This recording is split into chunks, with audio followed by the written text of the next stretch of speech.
भवानंद ने धीरानंद को देखकर कहा, तुम भी हमारे साथ मरने के लिए आ गए?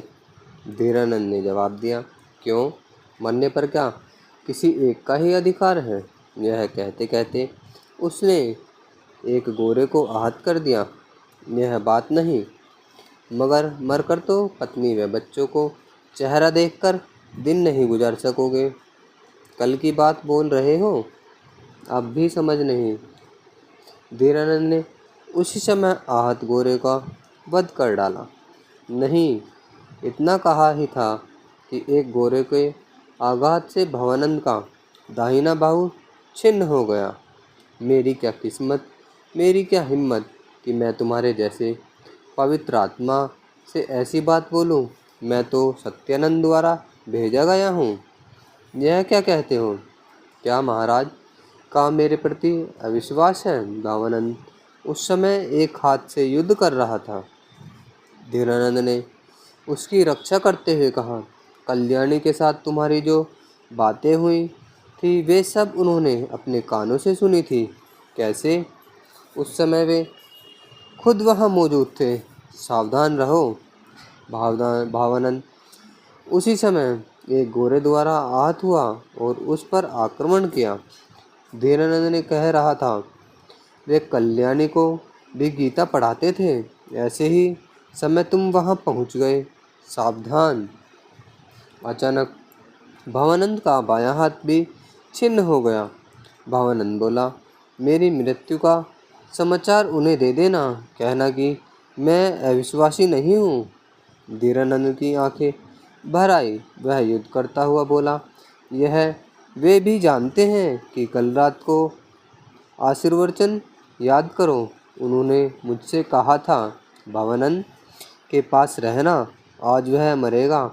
मृत्यु के अवसर पर उससे कहना मैंने आशीर्वाद दिया है कि परलोक में उसे वैकुंठ की प्राप्ति हो। भवानंद बोला, सत्यानंद की जय हो। भाई, मेरी मृत्यु के समय जरा वंदे मातरम तो गाओ, मैं भी सुनूं। इस पर धीरानंद ने आदेशानुसार युद्धोन्मत्त समस्त संतानें जोर से वंदे मातरम गाने लगी। इससे उन सबकी बाहुओं में दुगना बल आ गया। इस भयावह पल में बाकी बचे गोरे भी मारे गए। रण क्षेत्र में एक भी दुश्मन बाकी नहीं बचा। उसी पल भवानंद ने मुंह में वंदे मातरम गाते गाते और मन में विष्णु पद का स्मरण करते हुए प्राण त्याग दिए। हाय रमणी, यप लावण्य, इस संहार में तुम्हें भी धिक्कार है। युद्ध में जीत हासिल करने के बाद अजय के तट पर सत्यानंद को घेर कर विजयी वीरदल अनेक प्रकार के उत्सव करने लगा। सभी खुश थे, लेकिन केवल सत्यानंद उदास थे। भवानंद के लिए अब तक वैष्णवों की सेना में ज़्यादा रणवाद नहीं बज रहे थे, लेकिन उसी समय न जाने कहाँ से सैकड़ों की संख्या में जोरदार नगाड़े, ढाक खेल, कांसे, शहनाइयाँ, तूर भेरी, रणसिंगा और दमदमे आकर जमा हो गए। विजय की सूचना के वागों से जंगल, प्रांतर और सारी नदियाँ गुंजायमान हो गई तथा प्रतिध्वनित हो उठी। इस प्रकार काफ़ी देर तक संतानें उत्सव मनाती रही। अंत में सत्यानंद ने कहा, भगवान ने आज हमारे ऊपर कृपा की है। संतान धर्म की आज जीत हुई है, मगर अभी एक काम बाकी है। जो लोग हमारे साथ उत्सव में भाग नहीं ले सके, जिन्होंने हमारे उत्सव के लिए अपने प्राण दे दिए, उन्हें हम भूल नहीं सकेंगे। जो लोग रण क्षेत्र में निहित हो गए हैं, चलो हम चलकर उनका संस्कार करें। विशेषकर जिस महात्मा ने हमारे लिए रणजय करते हुए अपनी जान की बाजी लगा दी, उस महान भवानंद का ससम्मान संस्कार करें। यह सुनकर संतान दल वंदे मातरम का उच्चारण करते हुए निहित लोगों का संस्कार करने चल पड़ा। कई लोगों ने हरि बोल कहते कहते भारी भारी चंदन की लकड़ियों से भवानंद की चिता का निर्माण किया। फिर उस पर भवानंद को लिटा दिया और उसे अग्नि के हवाले करके हरे मुरारे का गीत गाने लगे। ये लोग विष्णु भक्त थे, वैष्णव संप्रदाय से सैप्रक नहीं, सो ये लोग लाश को अग्नि के हवाले करते थे। जंगल में बाद में केवल सत्यानंद, जीवनानंद, महेंद्र, नवीनानंद और धीरानंद बैठे हुए थे। वे पांचों एकांत में बैठे विचार विमर्श कर रहे थे। सत्यानंद बोले, इतने दिनों से जिसके लिए हमने सब धर्म और सब सुखों का परित्याग कर दिया था, वो व्रत आज सफल हो गया। इस प्रदेश में जवन सेना अब नहीं रही, जो बची रह गई है, तो एक दंड भी हमारे सामने टिक नहीं सकेगी। ऐसे समय तुम लोगों का क्या परामर्श है? जीवनानंद बोला, मेरा भी यही विचार है। धीरानंद बोला, मगर सेना कहाँ है? क्यों, यह जो रही सेना?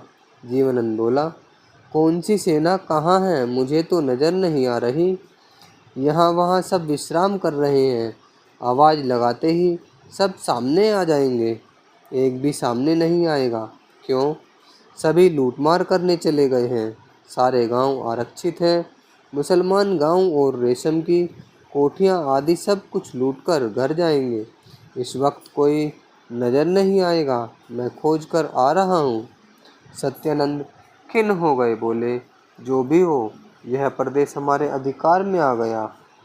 यहाँ और कोई नहीं रहा जो हमारा प्रतिद्वंदी हो।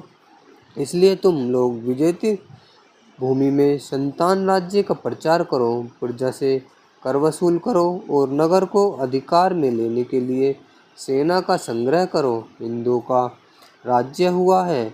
यह सुनकर अधिकांश सेनाएं संतानों का झंडा उठा लेंगी। इस पर जीवनानंद आदि ने सत्यानंद को प्रणाम किया और बोले, हम प्रणाम कर रहे हैं। हे महाराज इधराज, आज्ञा हो तो हम इस जंगल में ही आपका सिंहासन स्थापित कर दें। सत्यानंद ने जिंदगी में पहली बार कोप प्रकट किया। बोले, छी, मुझे क्या शून्य कुंड समझ रखा है? हमने कोई राजा नहीं, हम सन्यासी हैं। इस समय देश का राजा है स्वयं वैकुंठनाथ। नगर पर धिक्कार हो गया है, नगर पर अधिकार हो गया। तुम लोगों के जिसके सिर पर इच्छा हो राजमुकुट पहना दो, लेकिन यह तुम लोग गांठ बांध ले लो। मैं इस ब्रह्मचर्य के अलावा और कुछ स्वीकार करने वाला नहीं। अब तुम लोग अपने अपने काम पर जाओ।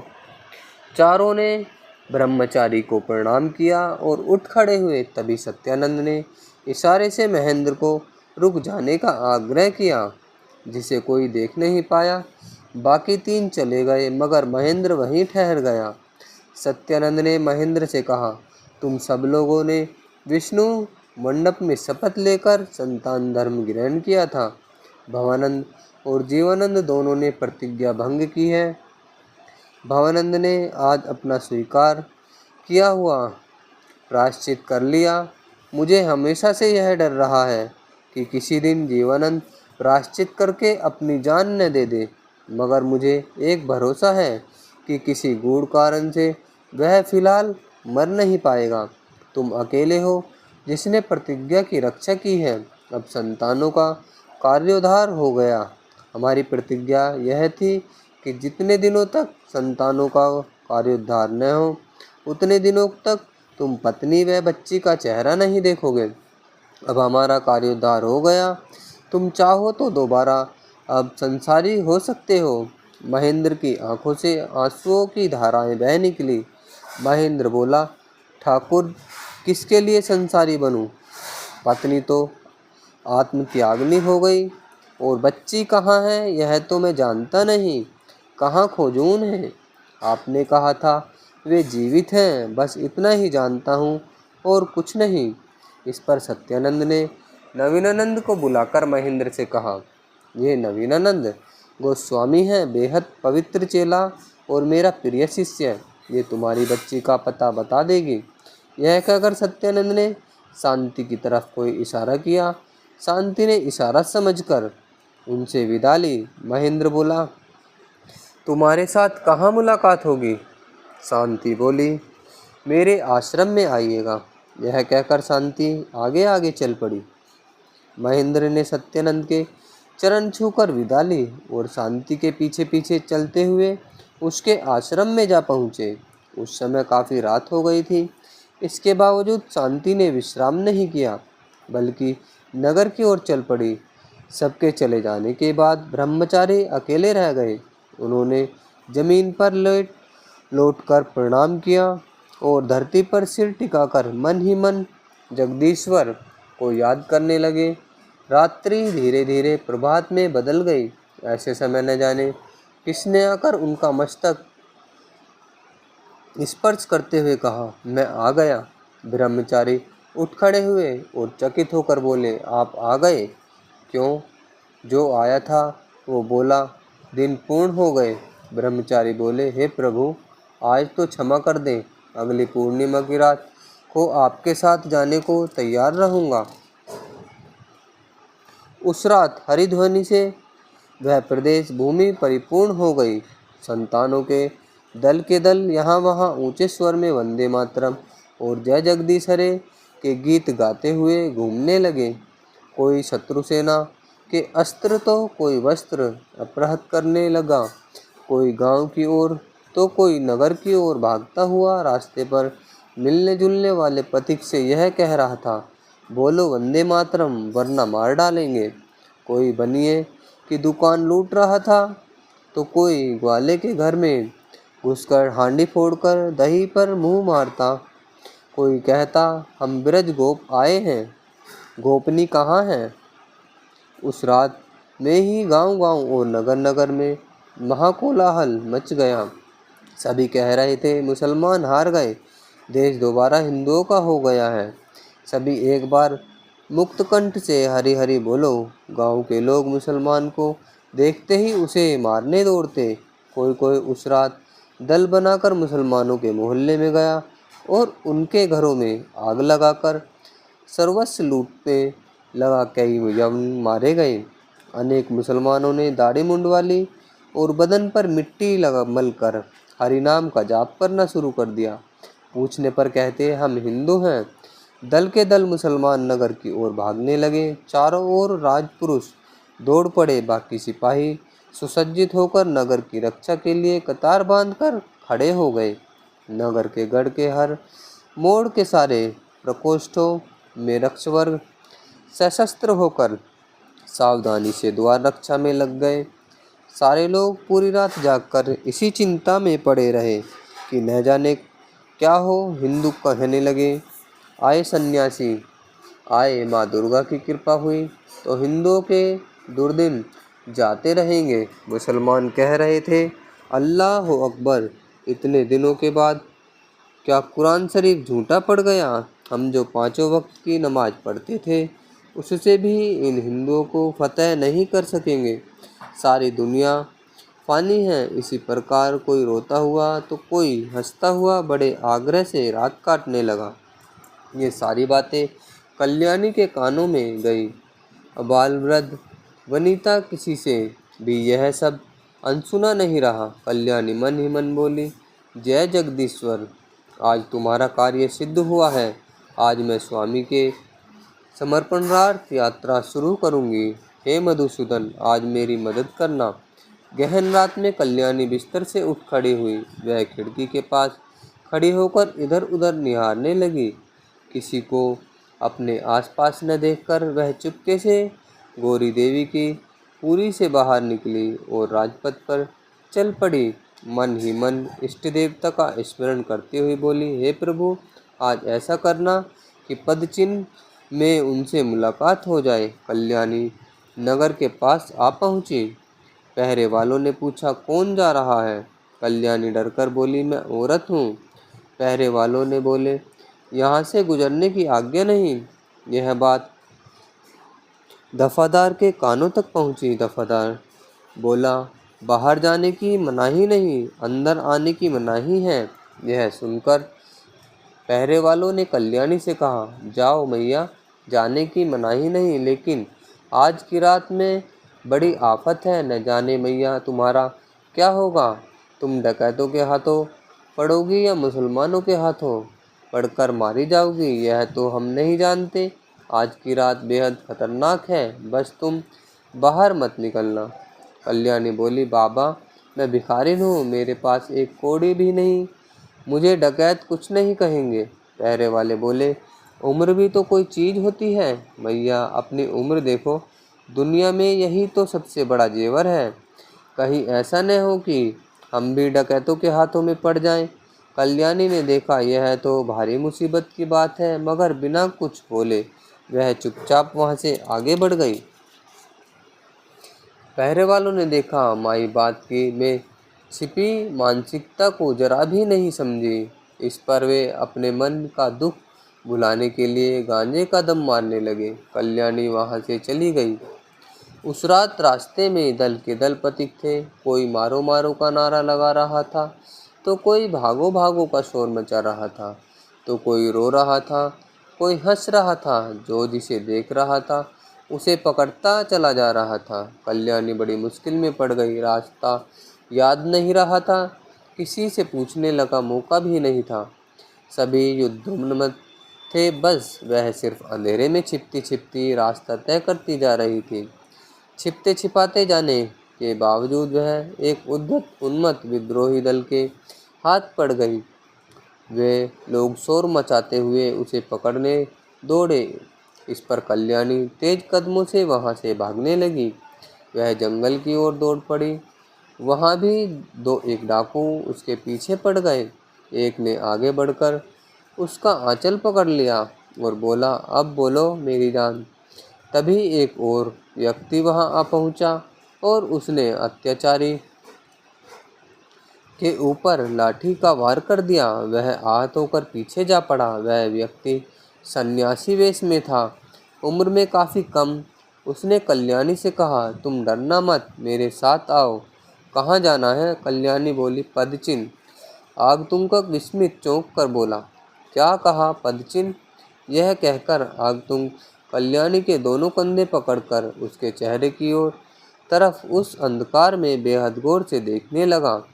स्वामी अकस्मात पुरुष स्पर्श से रोमांचित, भयभीत, क्षुब्ध, विस्मित व अश्रुविलिप्त हो गई। ऐसा मौका भी नहीं था कि वह वहां से भाग सके। एकदम भय विलय हो गई थी। आगंतुक ने जब उसे गौर से देख लिया तो बोला, हरे मुरारे, मैंने तुम्हें पहचान लिया, तुम तो कलमुही कल्याणी हो। कल्याणी ने भयभीत होकर पूछा, आप कौन हैं? आगंतुक बोला, मैं तुम्हारा दासानुदास हूँ। हे सुंदरी, मुझ पर कृपा करो। कल्याणी तेजी से वहां से सरक गई और तीखे स्वर में बोली, क्या यह अपमान करने के लिए आपने मेरी रक्षा की थी? देख रही हूँ आप ब्रह्मचारी के वेश में हैं। ब्रह्मचारी का क्या यही धर्म होता है? आज मैं निसहाय हूँ, वरना आज मैं तुम्हारा मुंह नोच लेती। ब्रह्मचारी बोला, अरे सुंदरी, मैं तो बहुत समय से तुम्हारा सौंदर्य स्पर्श करने का आतुर था। यह कहकर ब्रह्मचारी ने आगे बढ़कर कल्याणी को बाहों में भरकर आलिंगन में समेट लिया।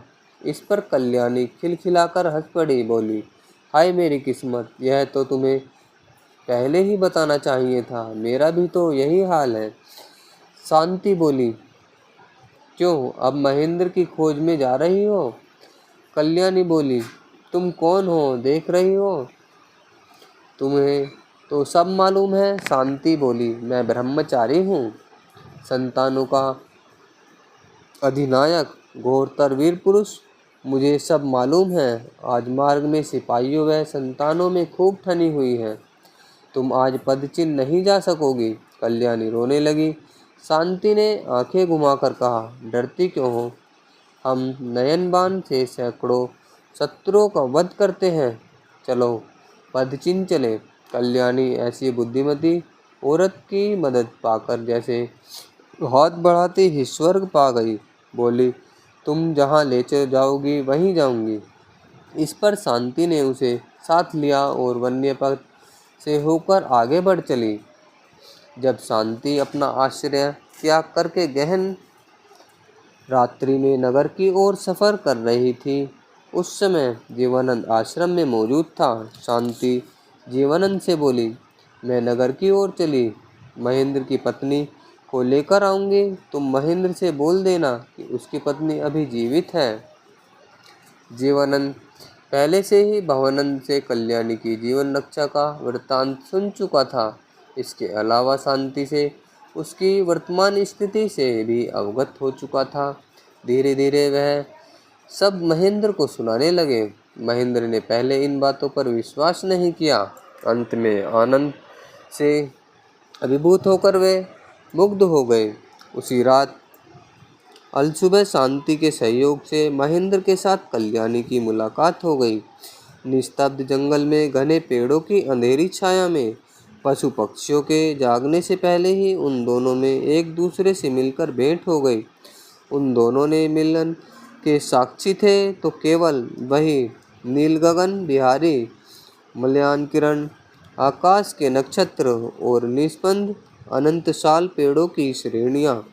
दूरशिला से संघर्ष करती हुई मधुर कलोनिन संकीर्ण नदी का कलकल स्वर हो रहा था तो कहीं प्राचीर समुद्रित उषा मुकुट ज्योतित सदर्शन से आह्लादित एक कोकिला कूक रही थी। एक पहर बीत चुका था। वहीं शांति ने जीवानंद से मुलाकात की। कल्याणी शांति से बोली, हम आपके सम्मुख बिना मूल्य के बिक गए। अब बस हमारी कन्या का कुशलक्षेम बताकर अपना उपकार पूरा कीजिए।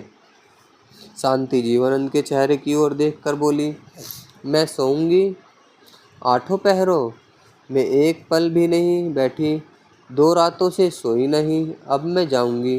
कल्याणी जरा सी हंसी। जीवानंद ने महेंद्र के चेहरे की ओर देखते हुए कहा, यह दायित्व मेरे ऊपर रहा। आप पदचिन्ह की ओर रवाना हो, वहीं कन्या मिल जाएगी। जीवानंद भरवीपुर जाकर निमाई से कन्या लेने पहुंच गया। यह काम उसे सहज प्रतीत नहीं हुआ। तब निमाई ने पहले तो टालना चाहा, एक बार इधर उधर ताका, इसके बाद उसके बाद नाक होंठ फूले। फिर वह रो पड़ी, बोली, मैं लड़की नहीं दूंगी। निमाई हथेलियों से आंख पोंछने लगी तो जीवानंद बोला, अरे दीदी, तो रो क्यों रही हो? ऐसा दूर भी तो नहीं, चाहा तो बीच बीच में तुम उनके घर जाकर बच्ची को देखकर भी आ सकती हो। निमाई होंठ फुलाकर बोली, तुम तो लोग अपनी बच्ची लेकर जा क्यों रहे हो? मेरा क्या है? निमाई ने यह कहकर सुकुमारी को लाकर गुस्से से जीवानंद के सामने पटक दिया और पांव पटक कर रोने लगी। सो जीवानंद उस समय और कुछ न बोलकर इधर उधर की बातें बताने लगा, मगर निमाई का गुस्सा कम नहीं हुआ। निमाई उठकर सुकुमारी के कपड़े लेने, अलंकारों का बक्सा, बालों की चोटी, खेलने की गुड़ियाएं आदि लाई और जीवानंद के सामने एक एक कर फेंकने लगी। सुकुमारी ये सारी चीज़ें खुद ही संभालने लगी। वह निमाई से पूछने लगी, क्यों माँ, कहाँ जाएंगे हम? निमाई से और सहा नहीं गया। वह सुकुमारी को गोद में उठाकर रोती रोती वहाँ से उठकर चली गई।